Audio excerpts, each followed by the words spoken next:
नमस्कार. नमस्कार. तुमचं नाव आणि पत्ता सांगा. बापू भारत जाधव करकम, तालुका. पंढरपूर, जिल्हा सोलापूर. ओके. आता जे आपण बघतोय हे साधारण किती क्षेत्र आहे तुमचं झेंडूचं? 1 एकर आहे, थोडं कमी आहे बघा. 1 एकर. आणि लागवड कशी केली, काय नियोजन? लागवड काय त्याला पहिल्यांदा ड्रिप करून घेतली, नांगरट रोटर करून पुन्हा ज्याला आपलं ड्रिप करून रोप लावून घेतली पाण्याची सोडून. ओके. आता जर बघितलं दोन्ही पट्ट्यातलं अंतर किती आहे तुमचं? 5 फूट. 5 फूट. तर आता सगळं मिळत झालंय. हां हां हां, एक कुठं तर एक अर्धा फूट राहिले नाही तर मिळलंच खाली खाली गेलं तर. आता तुम्ही शेती किती वर्षापासून करताय? शेती आपण मग 10 वर्षापासून करतोय. ओके. आणि यासाठी वैदिक तंत्रज्ञान कसं काय वापरायचं चालू केलं? योग्य वाटलं ना मला. बर. तुम्हाला सूर्य सरांनी सांगितलं म्हणून? हां, सूर्य सरांनी सांगितलं चांगला आहे, वापरा, रिझल्ट आहे, फवारण्या कमी आहे ते. बरं, मला सांगा आता जे ही जी बघतोय आपण सगळं झेंडूचा प्लॉट, तर तुम्ही आतापर्यंत केमिकल शेती केली, आता यासाठी वैदिकवर शेती करताय, काय बदल जाणवला तुम्हाला? बदल काय, फवारण्या कमी आहे त्या आणि रोग बी कमी येतो ह्याला. रोग कमी येतोय. साधारण आतापर्यंत तुमचा शेतीचा अनुभव ह्याच्या आधी तुम्ही केलता का कधी झेंडू? झेंडू नाही केला नाही. इतरांचा आणि आता तुमचा एक केमिकलचा प्लॉट आहे तुमच्या मित्राचा, आणि ही तुमचा, काय बदल जाणवतं ह्यात? बदल काय नाही, ही आपण टाकल्यापासून त्यांच्या आधी आपला एक तोडा होऊन आमचा म्हणजे केमिकलवाल्याचा माझा दुसरा तोडा असताना त्याचा पहिला तोडा आला. म्हणजे तुमचा एक तोडा जास्त निघाला. एक तोडा म्हणजे सुरुवातीला, म्हणजे पहिल्यांदा सुरुवात झाली. तुमचा पहिला तोडा किती झाला? पहिला तोडा आपला एक 8 ते 10 कॅरेट निघाली. 10 कॅरेट निघाली. आणि दुसरा तोडा? दुसरा डायरेक्ट 41 कॅरेट. 41. आणि केमिकलचा तोडा पहिला किती निघाला होता? केमिकलचा त्यांचा का? पण त्यांची रोप कमी होती जरा, त्यांचा तरी निघाला एक 4 कॅरेट निघाला. 4 कॅरेट.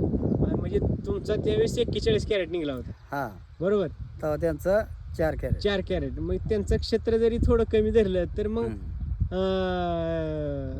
आपल्यापेक्षा त्यांचा फारच कमी निघाला. फार बरोबर आहे. त्यांचं मग दुसऱ्या तोडापर्यंत कमीत कमी 20 तरी नाही निघाय पाहिजे. निघाय पाहिजे, पण त्यांची 4च निघली. आता ही जी प्लॉट आहे, ह्या प्लॉटाचं तुम्हाला काय वैशिष्ट्य काय वाटतंय सॉइल चार्ट टेक्नॉलॉजी वापरल्यापासून? म्हणजे आबादनं कमी आहे थोडक्यात. आबादनं कमी. म्हणजे फवारण्याचा काय अनुभव आहे? फवारण्याचं काय, म्हणजे एक 8 दिवसात एखादी फवारणी घेतली तरी चालते. एखादी म्हणजे फवारणी कमी लागते ते? कमी लागते. मला सांगा, आता ह्या झेंडूच्या फुलामध्ये आणि इतरांच्या फुलामध्ये काय बदल जाणवतो तुम्हाला? ही फुलं कसं आहे, असं फुलं उमलतंय पूर्ण.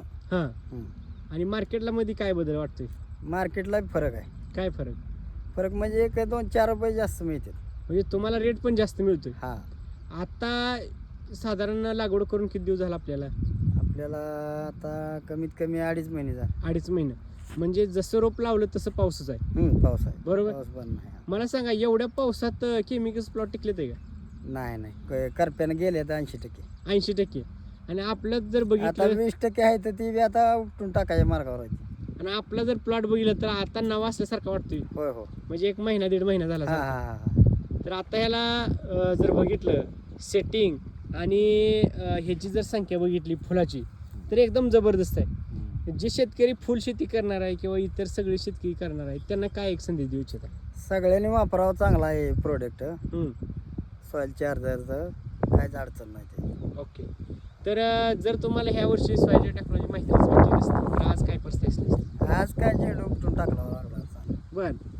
आता की साधारण पैसे किती झाले? एक 60-70 हजार रुपये झाले. 60-70 हजार. खर्च किती केला तुम्ही? खर्च किती आपला गेलेला आहे, एक 10-15 हजाराच्या आसपास. 10-15 हजार रुपयाचा तुम्ही डोस टाकलाय. एवढ्या कमी ह्याच्यात एवढं उत्पन्न आजपर्यंत कशात नाही का? नाही, कशातच नाही. सोपं तर लय वाटलंय. म्हणजे आबदा ना कमी? आबादनं नाहीच, म्हणजे 100% नाहीच. डोस टाकणं हीच 1 नंबर आबादनं झालं. म्हणजे फवारण्या वगैरे सगळ्या कमी लागतील? कमी लागते. ओके. धन्यवाद.